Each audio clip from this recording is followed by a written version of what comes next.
What's going on YouTube? If you clicked on this video, then my assumption is you want to know whether or not it's worth it in 2021 to get a master's degree in data science or business analytics or data analytics. And if that is why you are here, then you're in the right place. I am going to be graduating here this spring. It's spring 21 with my master's degree in business analytics. And so I want to talk with you about my experience and what I've learned along the way. So that maybe you can use some of this information to help you make a more informed decision in whether or not this is a degree that is right for you. So first things first, if you're here and you're watching this video, I'm going to make a couple of assumptions about why you're watching this video.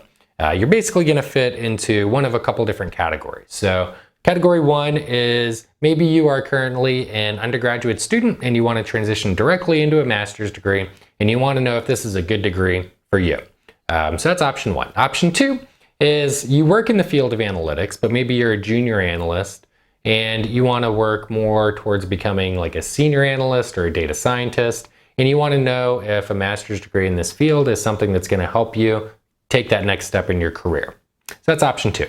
Assumption three is you have zero experience working in this field, but you are very interested in the field and you want to know if whether or not getting a degree in analytics or data science will help you to transition into the field. And so if you fall into any one of those categories, I'm talking to you over the next few minutes about my experience getting my degree and what the other alternative options are that might exist out there for how you might be able to obtain a similar amount of knowledge as it pertains to analytics, and whether or not the traditional degree approach is still the best approach in 2021. So first things first, a couple of topics that we're going to be covering today are the cost associated with getting a degree versus more non-traditional methods. We're going to talk about the learning environment and which environment is, provides for a better learning experience. Whether it's traditional learning through university or non-traditional through online e-learning certification type courses. We're going to talk about the content and the content delivery, which is very important. And we're also going to talk about, last but not least, which of these options will best help you to get a job. So first things first is the cost. Hands down, university degree is going to be more expensive. You may not know this, but you can go on Coursera right now, and there are several courses that you can take for nothing, for absolutely free. And the only time you have to, not the only time, but with a lot of these courses, the only time you actually pay for something is when you get to the end and you want to get a certification saying that you completed this course. Get yourself a little like badge of honor to upload to your LinkedIn profile. Otherwise, a lot of these courses, they cost nothing. They're free. Not all of them, but several of them. So you can't really beat free. And then even if you do decide to pay for it, these certifications, that they give you, it's like $50, $70, $100, what have you. Whereas a traditional master's degree, whether it's online or in person, it's going to range anywhere from $10,000 to $30, $50, $70, $80,000, depending on where you go. We're talking big money. And so basically, in that regard, just focusing on cost, the self-paced e-learning approach is definitely going to be, much lesser of an impact when it comes, to the financial side. So it definitely wins in that category. The question is the cost of a university degree worth it? And so the rest of what we talk about today is going to help you to basically develop, that kind of thought process for yourself and, hopefully help you to make a more informed decision about whether or not it would be worth it for you, given your own, situation. So next, I wanted to talk about the learning environment. And for me, being brutally honest with myself, the learning environment through a traditional university is far superior to one that would be obtained through an online certificate that I got through like Coursera or any kind of online e-learning. Why is that? Well, I will give you an example. So fall of 2018, I started my master's degree and I took business analytics with R. And that course went from teaching you linear regression in week one to fast forward 3 weeks, and we're learning about hierarchical clustering, we're learning about SVM models, we're learning about decision trees and random forests. And we're not just like glazing over these things, like we're drilling down into them like on a very, finite level. And we're doing it in R, which is a statistical programming language, if you don't already know.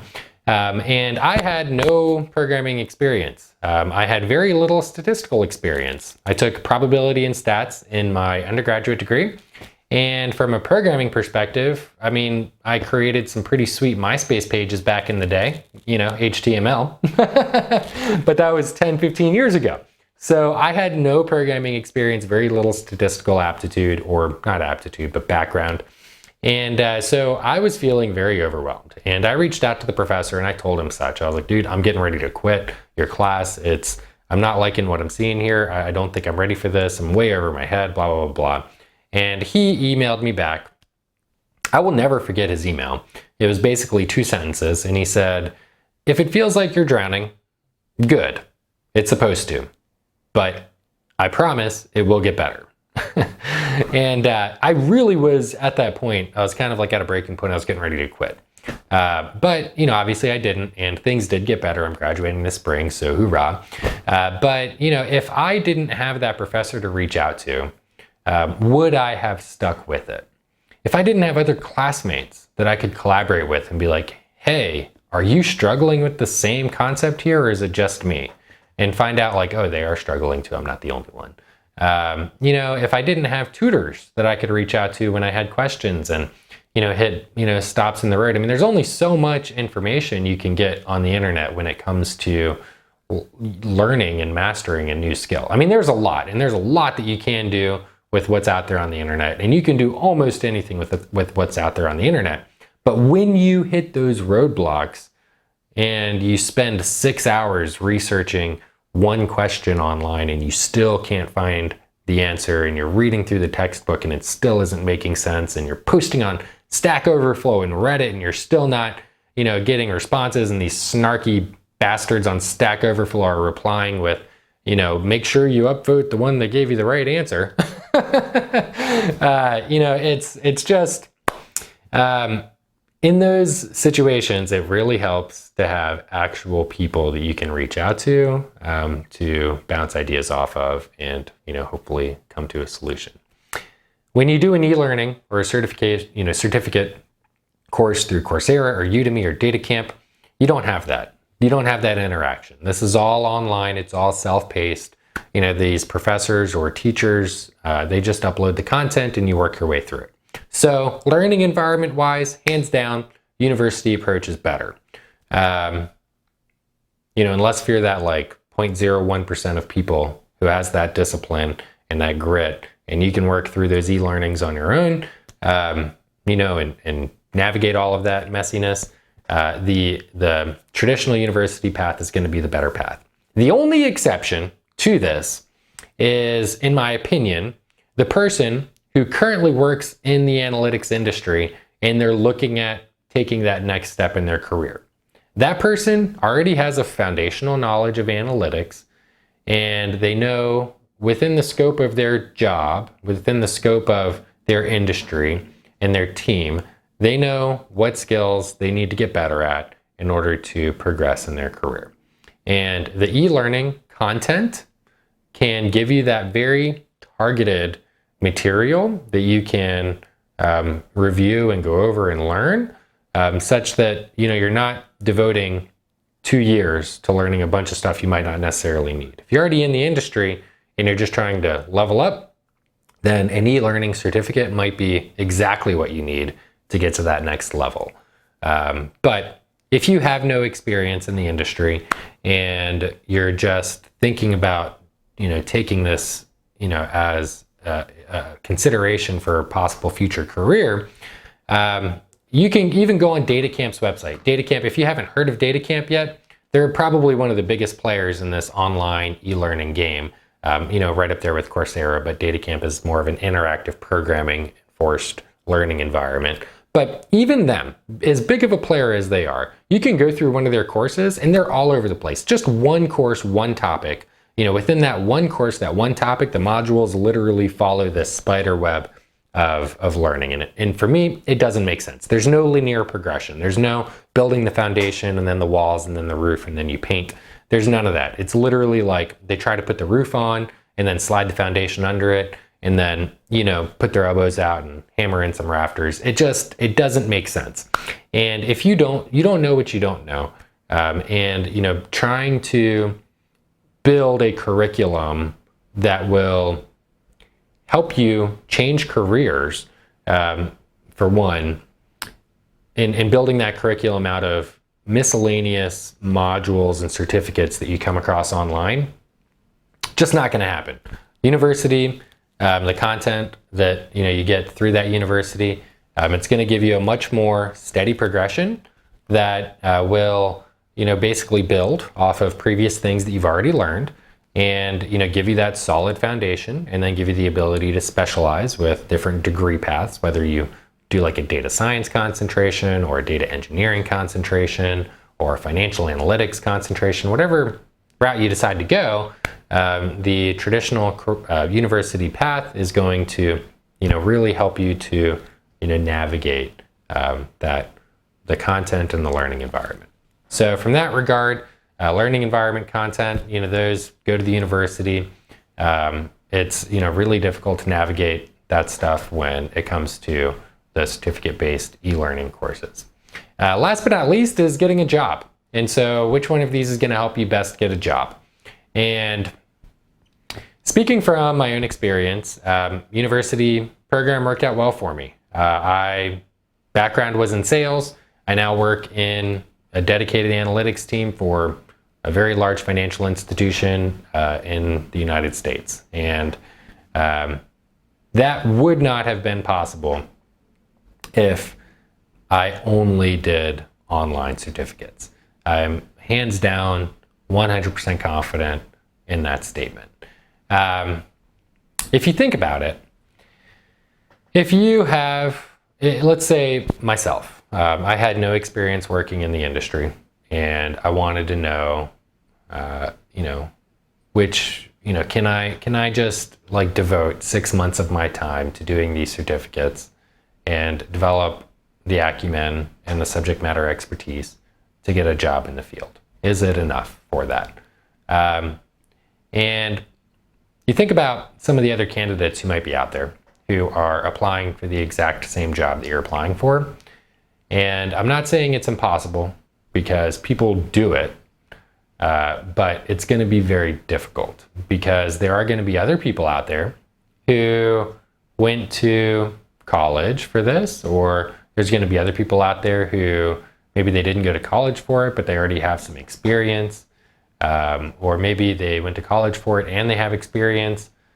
Basically, when it comes to your competitiveness in the candidate pool, you're going to be lowest on the totem pole.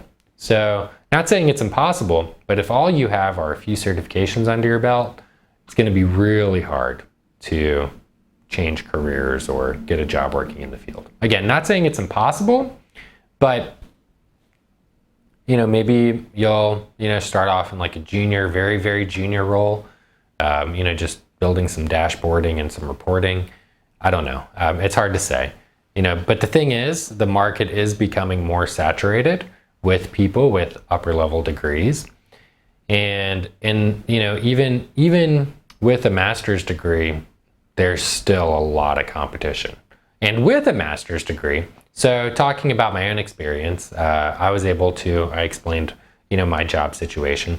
And I was able to make that switch a year and a half into my degree. So I didn't even have the degree yet, and I was able to make that switch. And I was able to make that switch because I was able to demonstrate that based off of the classes that I had taken, the projects that I had done up until that point, I knew what I needed to know in order to get this job. That was important to me because I couldn't do internships while I was in school.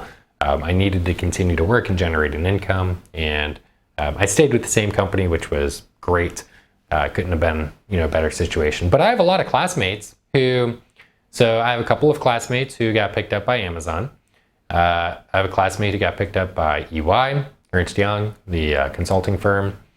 A classmate who works in telecom for Ericsson on their analytics organization. Another classmate who is working as a data scientist for AT&T. And, the list goes on. So not saying that that's going to be the case for everybody, because even, at the university level, there's some people who go through the motions and, get their degree, but they don't focus on the career side. They don't focus on networking. They don't do internships or personal projects that set them apart. And then they just become, another basically resume and a stack of resumes. And, those people, there's a select few of them, but, they're still looking for a job. So they haven't got their job yet. And, some of them might be looking for a long time. So the degree isn't necessarily this magic wand that you wave that's going to get you the job. But I think when you combine the degree with the content, with the learning environment, and the resources that the university can provide, whether it's an alumni network, career services, interview coaching, all that stuff, I feel very strongly that at the end of the day, when you compare the cost of the degree versus the cost of a certificate program, the degree is 100% worth it. The other thing to consider is, even though these certificate programs are, a lot of them are free, you might be tempted to hop onto Coursera and start working your way through one of the classes. I would recommend that you don't do that. If you don't have any experience either programming, or maybe you have some experience programming, but very little analytical experience or statistics experience, I wouldn't recommend that. And the reason why is because if you're, very new, very green to the industry, I feel like those courses are a great way to, very much so, turn a lot of people away. Because I feel like you're going to hit those roadblocks and not be able to get past them, and it's just going to be a deterrent from potential future learning opportunities that you might decide to pursue. So that's basically my review of the master's degree in business analytics and whether or not it's still a viable degree in 2021. 100% definitely recommend it and think that it is. I feel like with the way that the economy is going and with the way that just the world at large is going with managing data and big data analytics, I feel like you're just developing some skills that you'll be able to use really for the rest of your life. So let me know your thoughts in the comments. If you have any questions, feel free to post them up. I'd love to hear what you think or what you have to say. Yeah, thanks so much for watching and best of luck on your journey. Have a great rest of your day.